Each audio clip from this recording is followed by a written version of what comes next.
Hey everybody, this is Ben dropping you a quick note.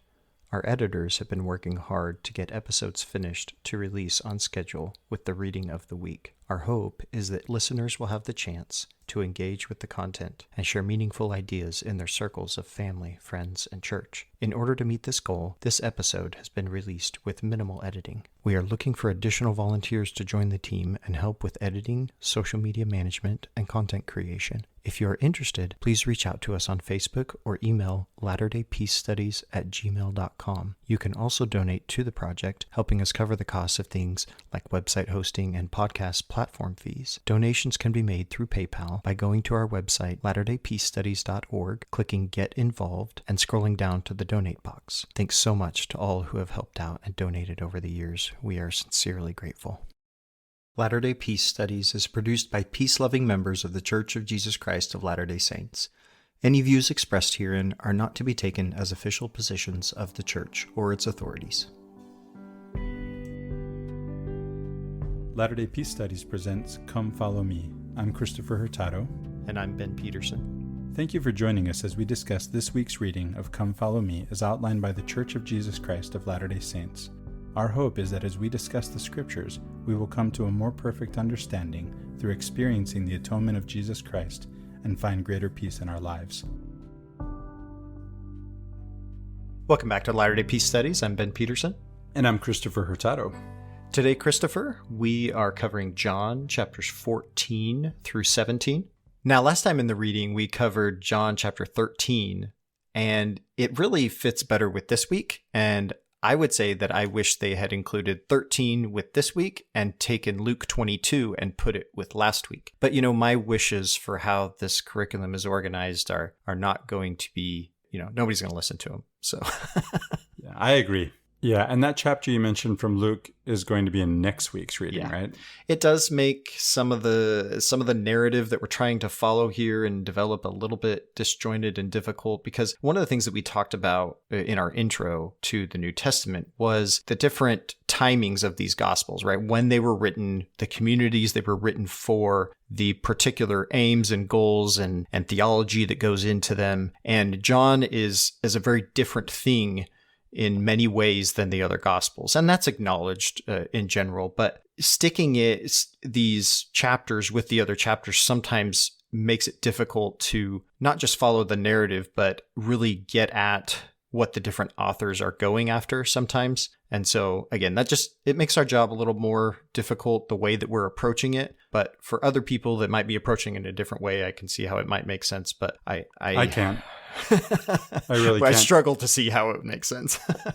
Ben, you mentioned to me in our pre-show discussion a particular confusion that you had based on how you were reading it. Maybe not to do with the curriculum necessarily, but I thought it might be worth bringing that up. Do you want to bring that up now or later? Yeah, so this will come into play when we get to chapter 17 with the intercessory prayer. And I can't think of any time that anybody explicitly told me this. It just was an assumption I made as I was reading through Scripture. And in my mind, the intercessory prayer in John chapter 17 happens in the Garden of Gethsemane. And I don't know why I've just always pictured it that way. But then reading it through this time, it's like, no, it doesn't. It's not placed there. They don't go to the garden until chapter 18. And so it was just this misconception I had. I don't know where it came from, if it was from me or from some portrayal of it or way that it was organized. But in any case, it just seems like a simple oversight, but I had always thought it was that way. Now, you also mentioned that part of what fed into this misunderstanding is that in chapter 14, we get, hey, let's go, right? And then they don't go anywhere. Yeah, at the end of chapter 14, he's like, rise, let us be on our way. And then they don't go anywhere. Like, he just keeps talking. And they'll 18, then they're like, okay, we'll go.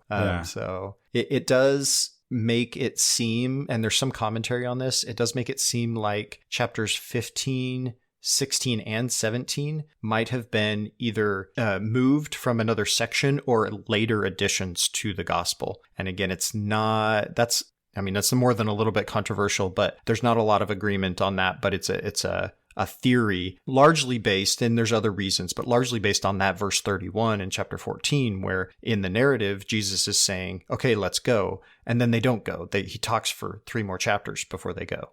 And we can say that as the text stands at least, that the Gospel of John is presenting all of this conversation that you're talking about as happening at the Last Supper, right? And none of this is in any of the other Gospels. Yeah, not only none of it, but like a lot of the ideas and concepts don't even exist in the other Gospels that are presented here. You know, as you've talked about before, Christopher, the book of John is presenting a high Christology, and yes, that is distinct from the other Gospels. And so a lot of the things, the discussions here that Jesus has with his relationship with the Father and them and the afterlife and this life and the world and everything it's very different. And not only is it different, it's difficult to track.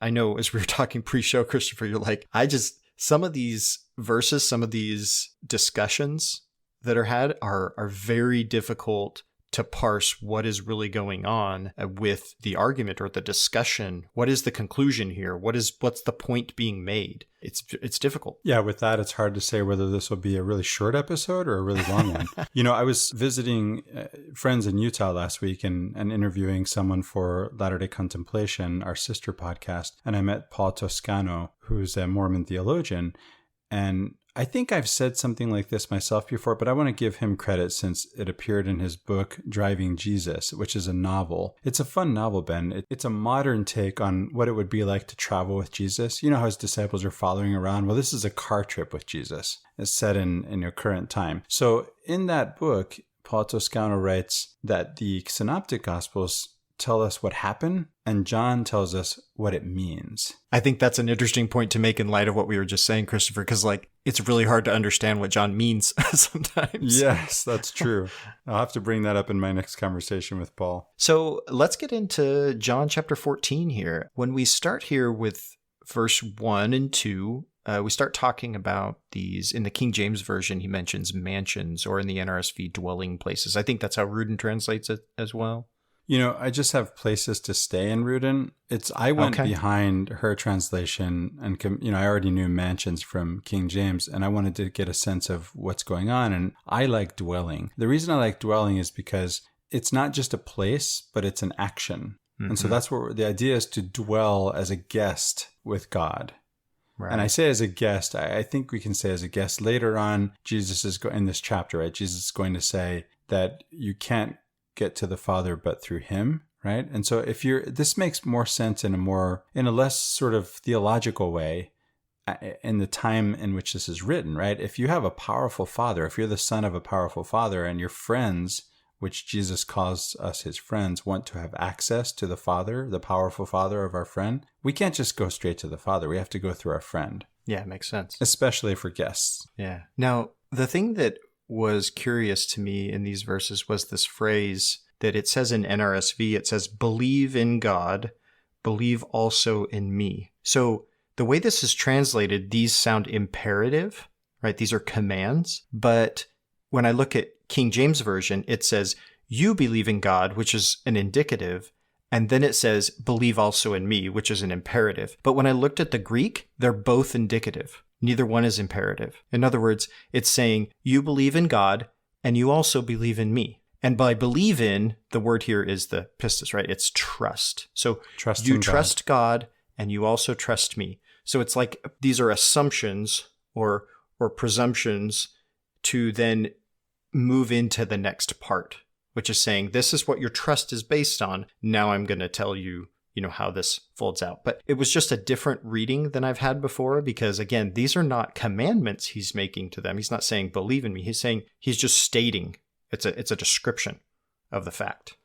I'm really glad you brought that up, because I didn't go behind the translation. Rudin has trust in God and trust in me too, right? It sounds imperative. So I think, you've shown us that this is a preamble, right? This is sort of I'm an expert legal translator. And so I think of this as sort of the part of the contract in the beginning of contracts. It says, given that, right? Given that this is the case, right? Uh-huh. Yeah. Yeah. I'm curious. I was curious to see how Rudin translated this. Sounds like she felt like it made sense to make those imperatives. I like your reading. And obviously your reading agrees with the grammar more than the translations we're reading. So the famous verses here, starting in 6, I am the way, the truth, and the life.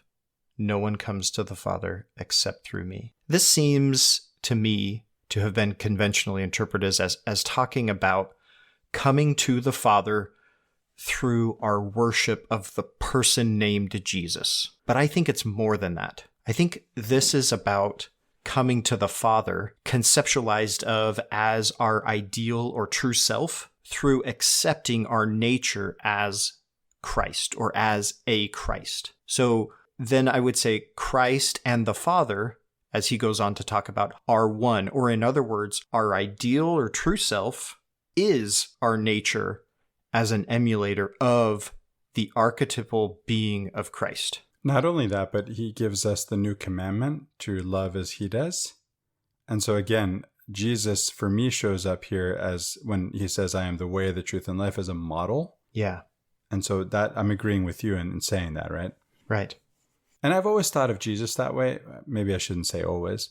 That's how I think of Jesus, right? As a model, not an idol. Yeah.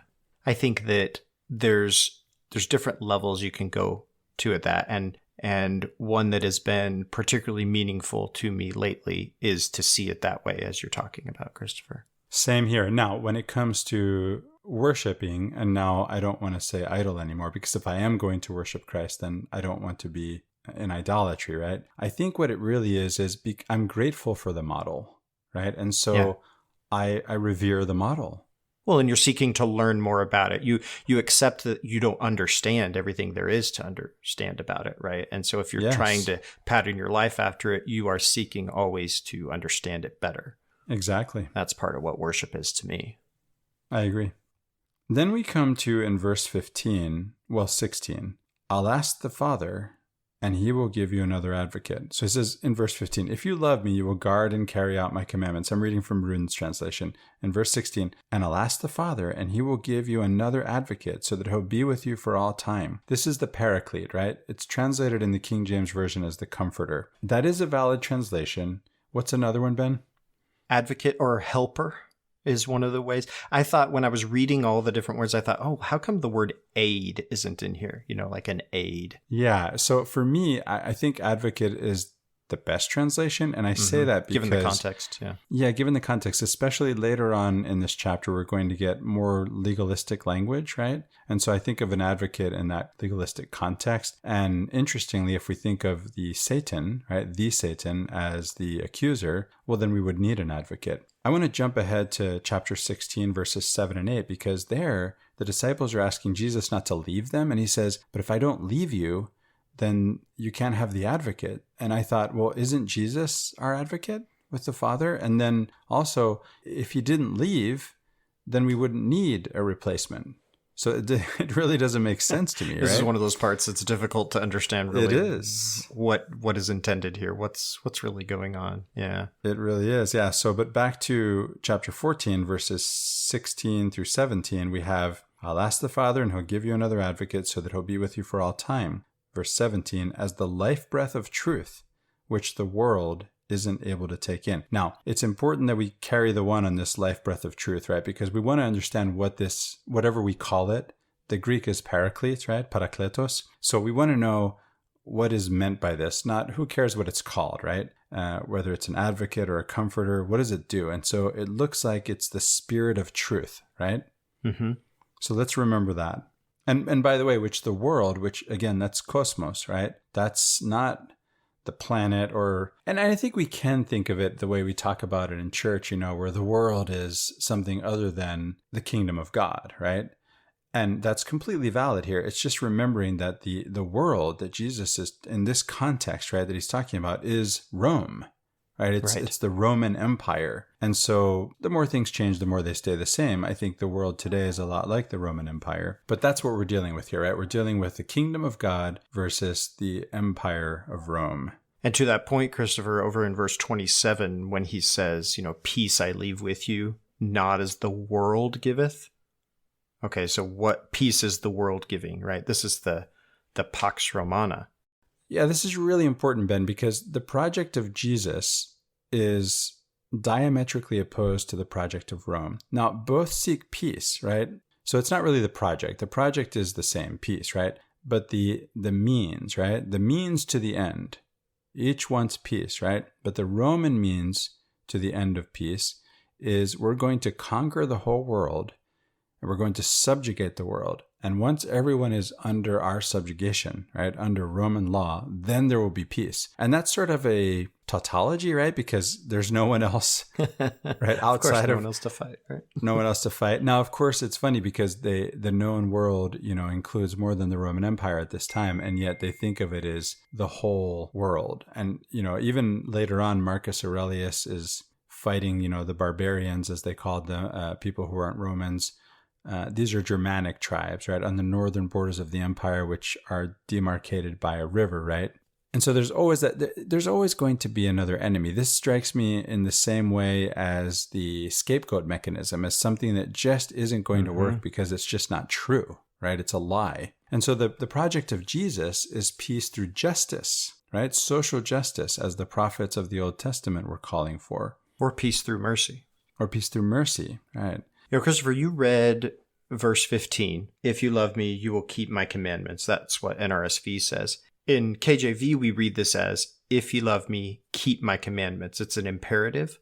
But again, I'm going to go back to that indicative and imperative thing that we talked about in verse 1. And this is an indicative. So the NRSV does translate this a little better. If you love me, you will keep my commandments. Now, this is a subtle difference, and you could argue that there's not, if you're going to say you will do something, that's maybe almost like a command.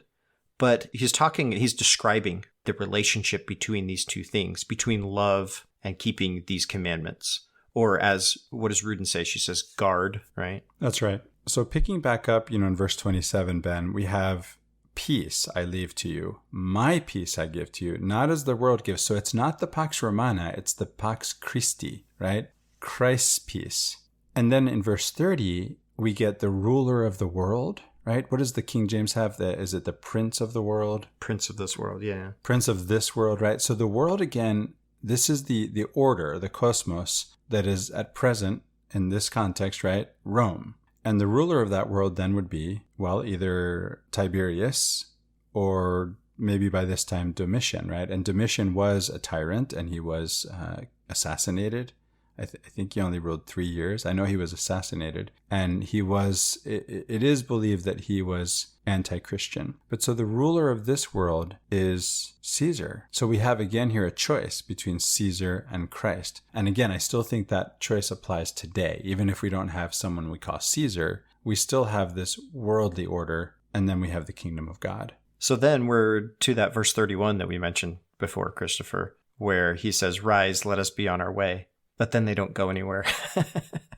That almost makes me want to interpret this verse metaphorically, right? Like rise, like, let's get out of this world, right? Let's be on our way to the better world. I don't think that's what's going on, but it's like, if I want to try to fit this in with the discussion and how chapter 15 keeps going, like this is out of place. And that's why, again, there is some theories that indicate that these chapters that are coming before 17 might have been added in here, either moved from another point in the gospel or brought from another source and put in at this point.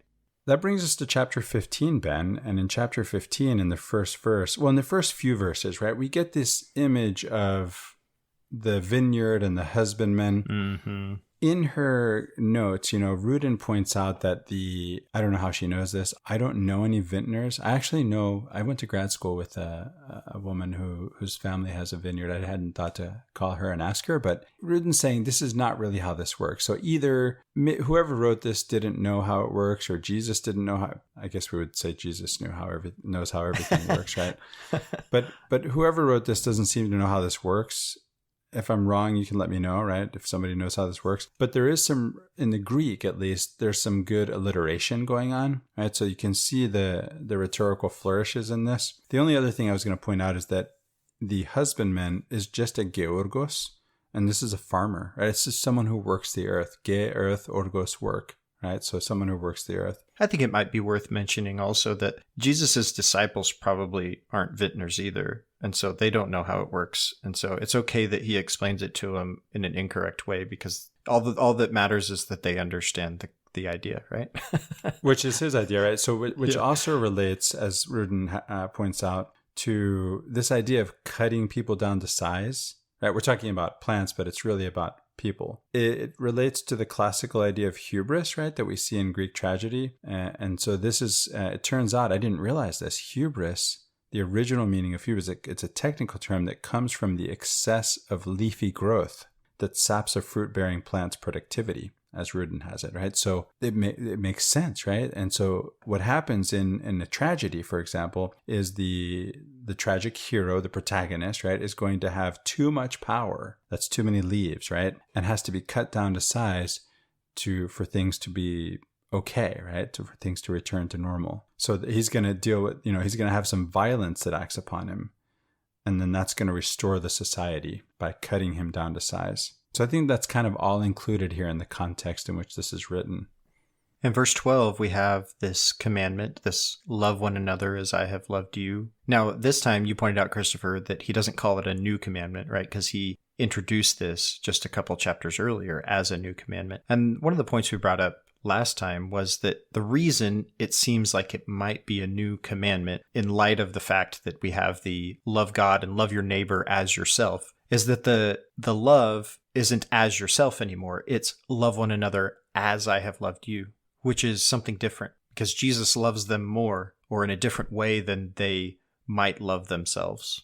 And so that's why it's new in a sense. Yeah, when I think about my own self-love or lack thereof, especially leaning toward the lack thereof, then you wouldn't want to be my neighbor and have me follow Hillel or even, earlier teachings. You'd be better off if I were to love you as Jesus loves me.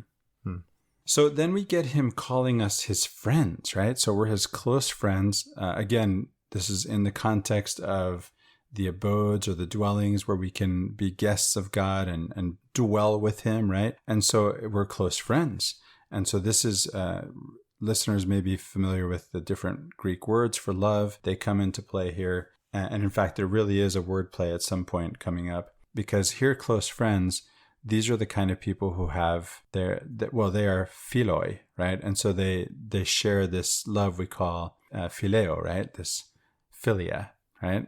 Brotherly love or something we might call it sometimes. Yeah, so they're really close. But then down in verse 17, I give you these commands so that you love each other. And so what happens here is that these philoi, these close friends, are now going to agape. They're going to agapao. This is a less privileged form of love. So Rudin points out in her comments here that it seems like family and non-family relationships are merging. And that's very much in line with our theology, I think. And as a matter of fact, it reminds me of the early Latter-day Saint understanding of temple sealings, right? Of sealing the whole family of God together as one family. Yeah. When I look at this idea that he doesn't call them servants or slaves anymore, but friends, it's almost like they're being converted to his peers, right? Like he's dispelling these last vestiges of hierarchy in their minds, right? You're co-heirs with me, you're equal with me in the kingdom of my Father type of thing, right? Yeah, as long as I'm your host, right? I'm gonna intercede. Again, I'm the advocate with the Father, which once again makes it strange when he says, I have to go away so that you can have an advocate. Yeah.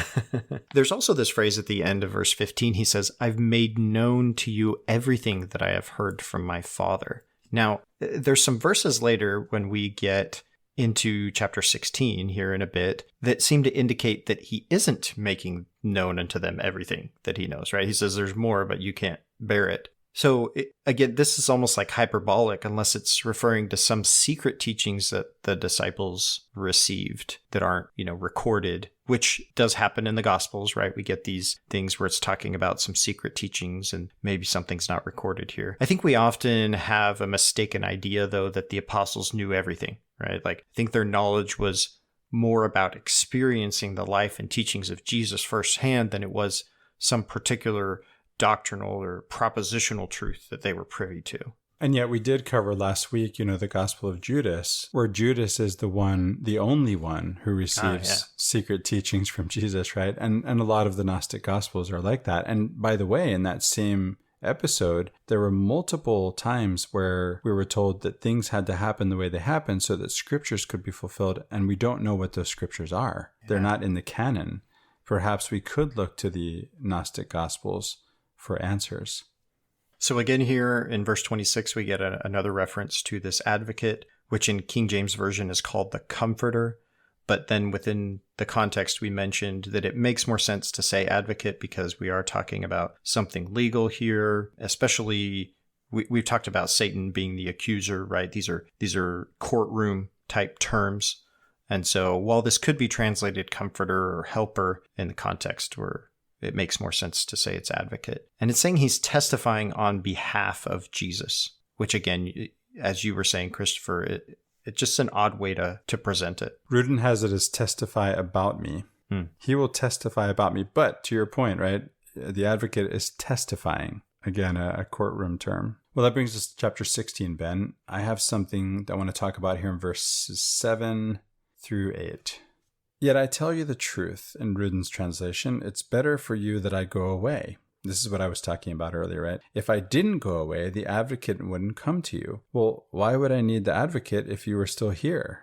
This is what I find confusing, right? Not only that, but we call Jesus the advocate with the Father. And we did see him as the truth, the way, and the life, and, hosting us and the dwellings in his house, all of this, right? The separate apartments, if you will, where we're going to be able to stay. And so it's the Gospel of John. Let's put it that way. Verse 8, and when he comes, and here's where we get the legalistic language shows up in Rudin's translation. When he comes, he'll cross-examine the world about wrongdoing and about doing right. Once again, these terms, they sort of end up with these heavy-handed theological translations. Well, okay, I say that. The translation that King James scholars gave us, right, ends up being loaded with theological baggage. And so part of what we try to do here, and Rudin is doing the same thing, and that's one of the reasons when I picked up on that, I got interested in reading her translation, is we're talking about hamartia, which just means error, right? People who are in error. And then dikaiosune, which is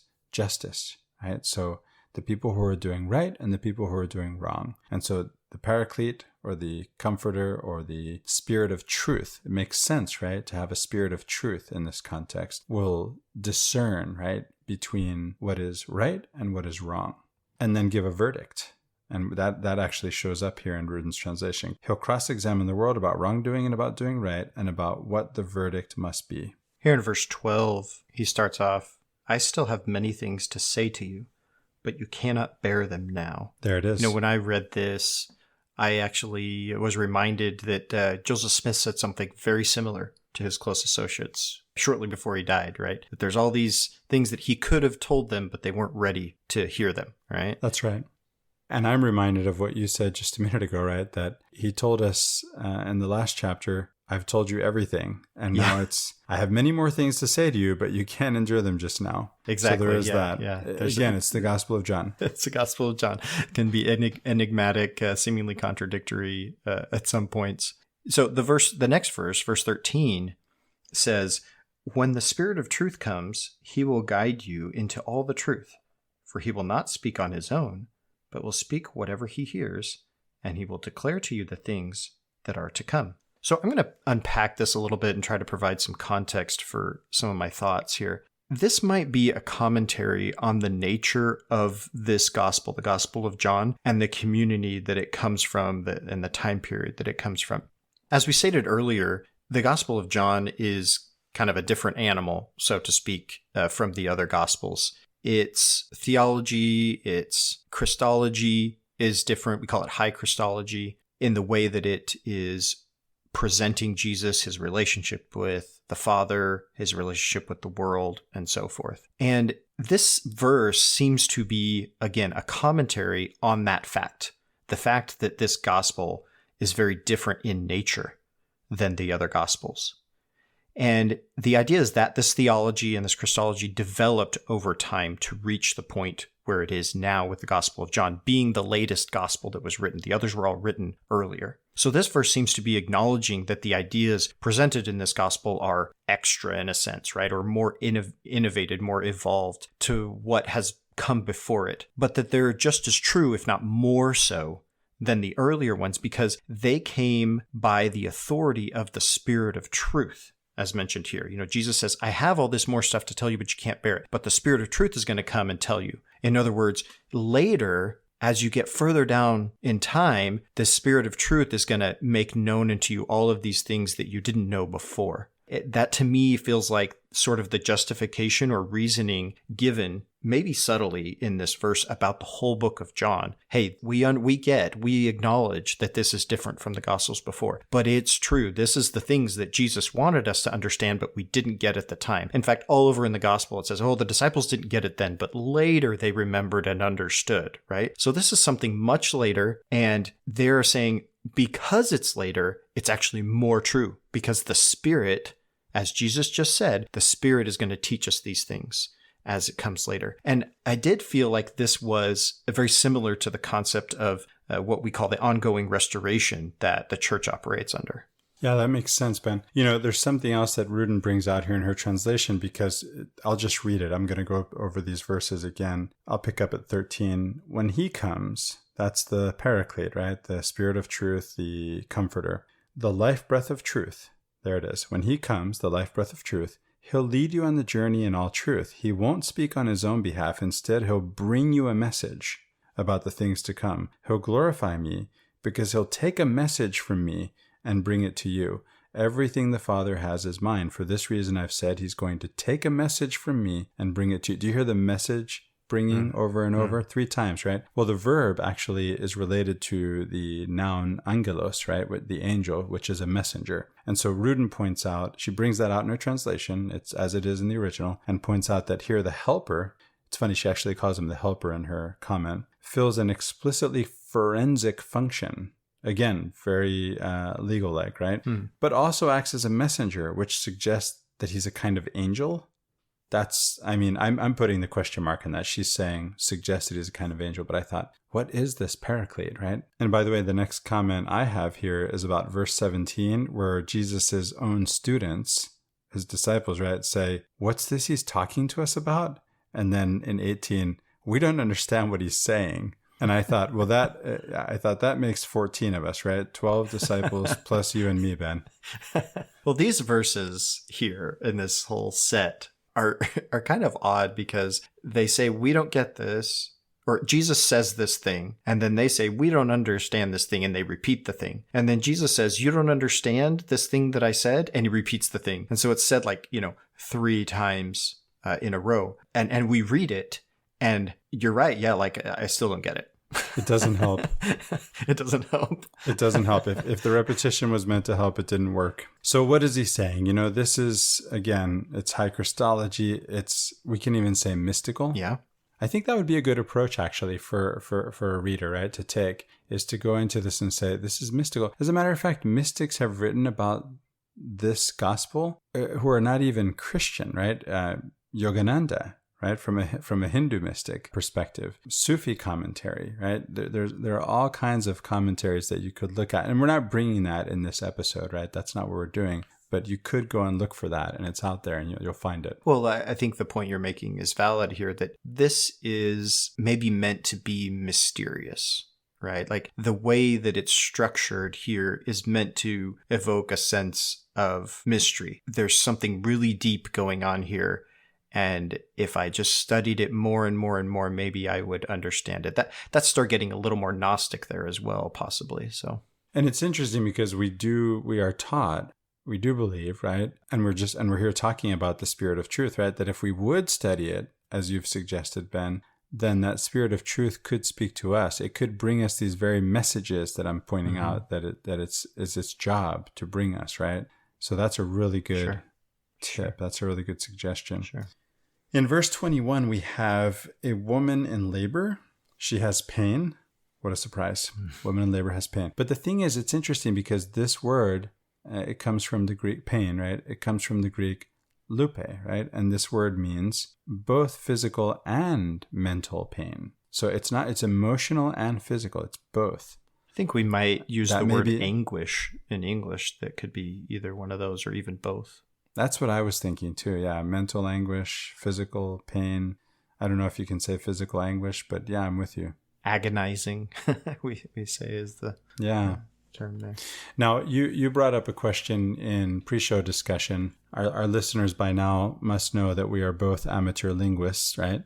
Does this word, lupe, is it related to the Latin for wolf, right? Lupus, yeah. And you pointed out that there's a disease called lupus, and usually our diseases are named from Latin, right? But it looks like lupus is named from Greek, because there is no relation between I don't think there's any relation between lupe in Greek and lupus in Latin. If anyone listening knows better, let us know.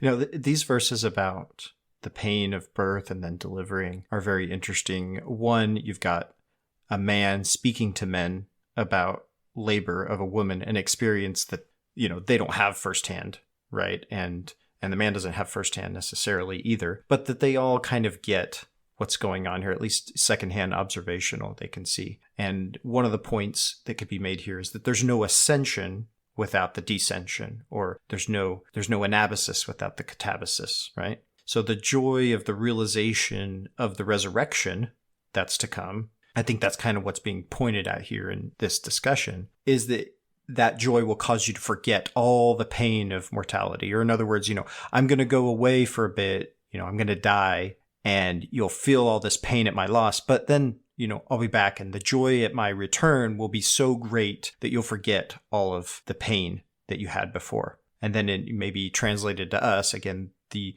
realization of the resurrection will cause us to forget all the pain of mortality. This might be in some ways a response to what we've called the problem, well, not what we've called, right, but what is called the problem of evil in the world. We see pain and suffering around us, but one day our joy will be such that all that pain and sorrow will be forgotten. Or, as Doctrine and Covenants puts it, it will be but a small moment. Right? It will pale in comparison to what we're going to experience later. And so it may seem significant now, but all this pain and suffering that we think is a problem now is just going to be maybe not even a memory, right?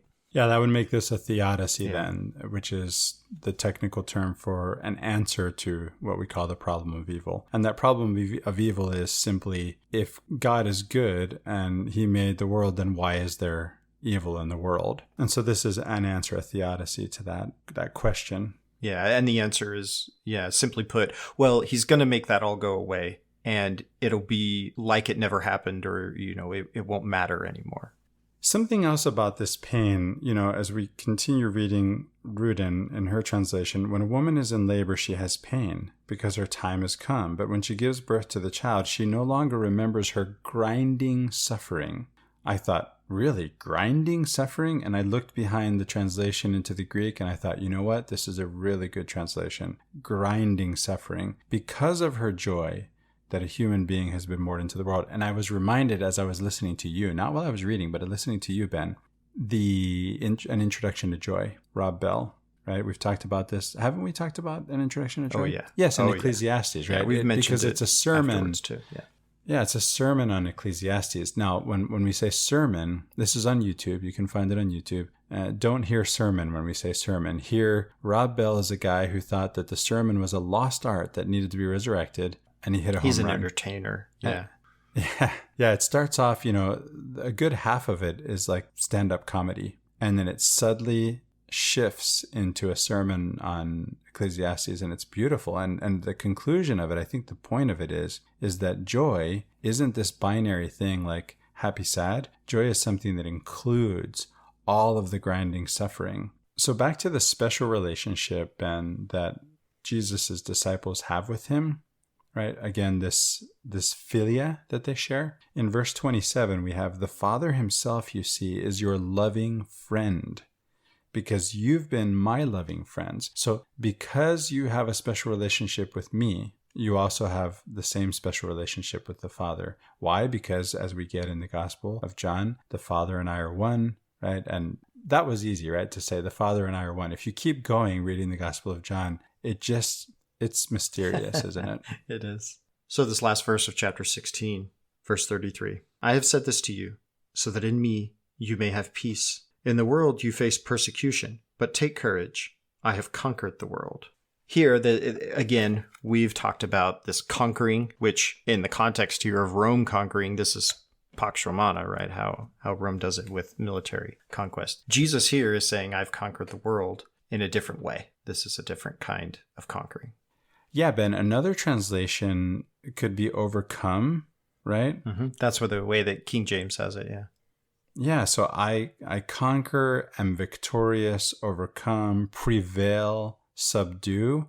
So the verb itself, it doesn't sound that different from what the Romans are doing, but to me, that just makes this really good rhetoric, right? So, and by the way, there's more grinding suffering in this verse.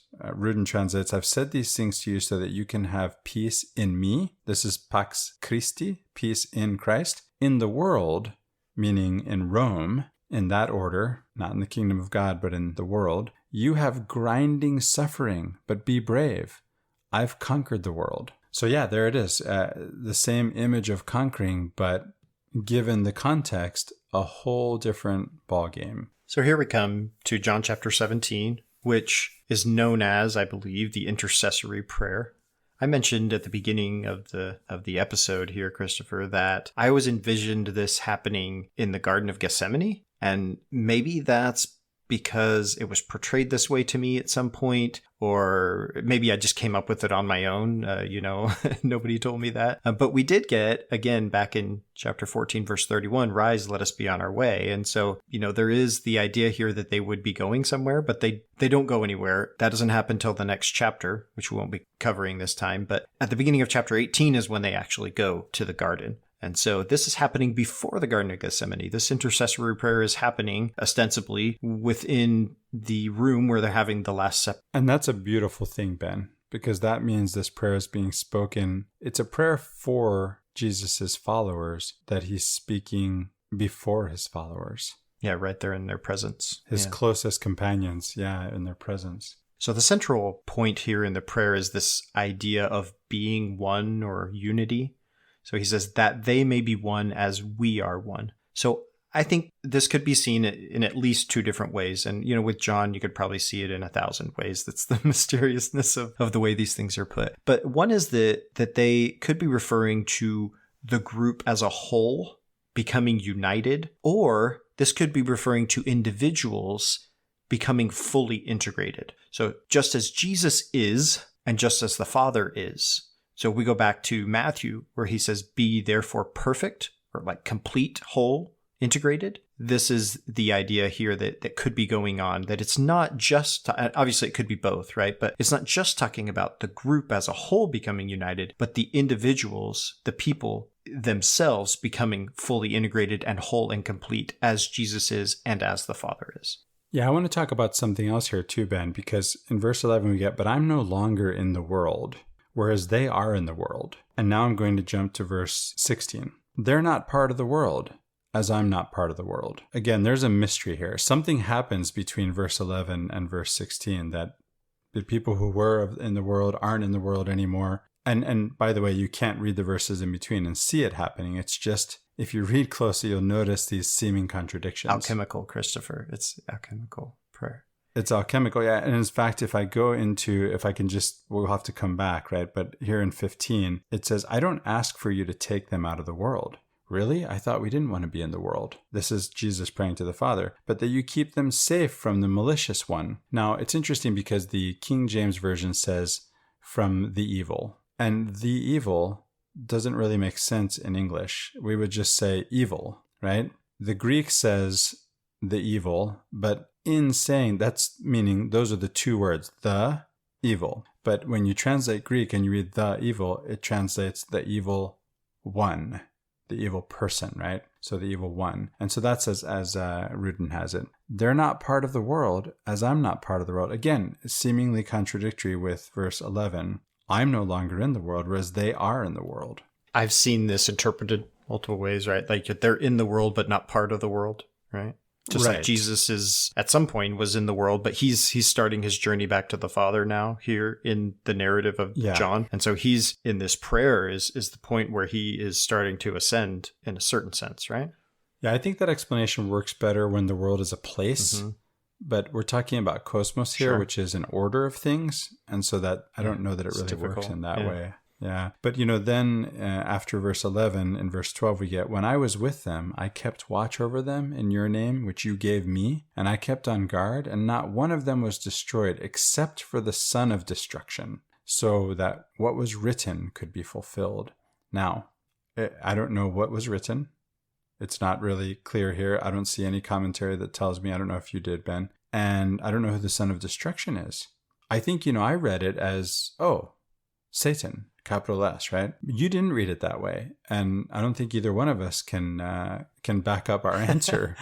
And by the way, the Satan isn't even my answer necessarily. It's just how I read it, right?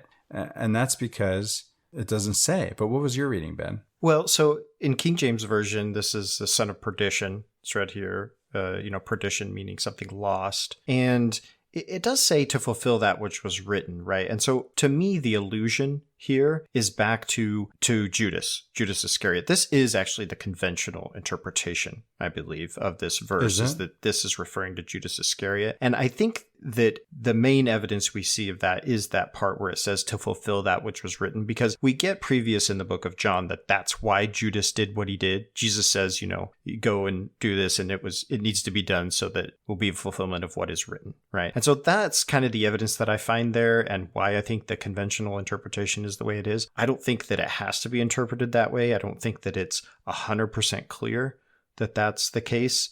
If it's not Judas, I think it's very difficult to say otherwise. Obviously, it could be referred to as Satan, but I don't see a reason for him to say they're all saved except, right? Why mention Satan at all? To me, it does make sense to be Judas, because if you're talking about his disciples, those that are there with him and he's praying, well, Judas is gone at this point, right? He went and did what he was supposed to do. And so he's the lost. He's the one that's gone away. And so again, I think the conventional interpretation probably does make the most sense, but I don't know that it's 100% airtight.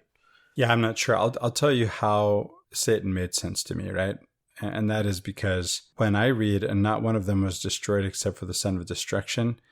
Now, of course, I'm reading this way because I'm in the Gospel of John. I know that I'm not in the context of premortal life, but I made that leap because I'm reading the Gospel of John. And I thought, okay, time is irrelevant here. I'm thinking of the premortal realm. I'm thinking of what happens. And of course, I'm also seeing the son of destruction. I think, well, this is Satan, right? As understood as a personified evil, right? Yeah. I think I've made it clear that I don't know that I believe in personified evil, right? And we don't usually see Satan with a capital S, but in translation, right? That's not really in the Greek, right? That's not how it works. In fact, we often see the Satan, which tells us it's a role, and I think that's most clearly brought out in the book of Job, because this is actually a role in a kingly court, right? Persian kingly court, and that's the context there. But yeah, that was my idea for this. The other thing, Ben, is I remembered in the back of my mind something about that Judas was brought up, but that it said Judas, not Iscariot, and so I thought, okay, this has nothing to do with Judas Iscariot. But I think you have some insight into this, and this may have something to do with why the chapter that we covered last week from John should have been covered along with these chapters we're covering this week. Well, yeah. So back in chapter 14 is that statement where Judas, not Iscariot, asks Jesus a question. And that is to say, okay, Judas Iscariot had already left at this point. And that was back in chapter 13, which, again, like as I mentioned at the beginning, it really would have made more sense for 13 to be part of this reading together so that we kind of get all of this narrative and understanding what's happening with Judas in the book of John as opposed to the other gospels. But in any way, back in chapter 13, this is when Jesus gives the bread to Judas and says, hey, go do what you need to do. And Judas leaves, and the disciples don't really know why he's leaving. They don't figure out till later, oh, he's leaving to go hand Jesus over, right? And so that to me does inform this verse 12 where it's saying, none of them are lost except the one. Again, I do think it makes most sense for this to be Judas that he's talking about, but I do agree that it's vague and it's just not really clear exactly what this is referring to. I actually now agree with you, Ben. Although I still say, because it's the Gospel of John, you can just set aside time and it can be read another way. But yes, in the end, as the Islamic scholars say, when they have differing interpretations, Allahu Alam, God knows best. So I said earlier, I was talking about the unity of the people as a whole versus the integration of the individual to be like Jesus or as the Father is. We do get in verse 20 here a discussion or a reference to something like a collective unity of the church. And this may be a commentary on the disparate communities that had formed at the time of the writing of this gospel, which is, somewhere in the 2nd century, early 2nd century. And so it may be sort of a hope that there would be some sort of unity of these different groups, different communities into some single body or church. I don't know if that is an idea that has quite arisen at the time, but there does seem to be some sort of an indication here that there wants to be some unity as a collective as opposed to what I was talking about earlier. Well, Ben, I just wanted to bring up again in closing the Gospel Parallels document that I've put together. Anyone who wants to take a look at it, in the back of your standard works, you get the harmony of the Gospels. And this is just like that, except that you actually have the text, right? So I've plugged the text from the King James Version into a format where you can read this side by side, the pericopes, right? Each story. And so if you got to this part, what you would see is that everything that we're reading here in John from 13, not 14, but 13 through 18, Ben? Yeah, or so, yeah. Wouldn't be included in any of the Gospels and would be separated out in that way. Yeah, and you'd be able to see too, where the Gospels of Matthew, Mark, and Luke are parallel, and then this happens only in John, and then we'll go into what happens in the garden, right? So if you'd like to take a look at that, just send us your email address. We are building an email list. We'll give it to you for sharing your email address with us. We'll share the document with you. Thank you to all who have donated to Latter-day Peace Studies. Thank you to all those who volunteer. This is a 100% volunteer operation, and our expenses are very low, and we appreciate, again, your donations and helping us cover them. We're always looking for more volunteers. We'd like to have more podcast editors. We do have editors, but we'd like to have more editors so that it becomes less onerous for those editors that we do have. So if you have any interest at all in volunteering in any capacity, not just in editing podcasts, please contact us. And by the way, you don't have to know how to edit a podcast to volunteer to edit a podcast. We'll teach you. And so that's a benefit. Actually, my son was one of our editors at one point for Latter-day Contemplation. And now, he can put that on his resume. He knows how to do it. He can make his own podcast. And actually, I taught him everything I knew, and then he was able to do more, right? So that's something else. That's the way these young people are, That's right. So he's passed that on to the next editor, who's also even younger than he is. Yeah, I'll just add to that, Christopher, that my gratitude for everything that people have done for this project over the years. And thank you so much, Christopher, for joining me to record this episode today. You too, Ben. Have a good week, everybody.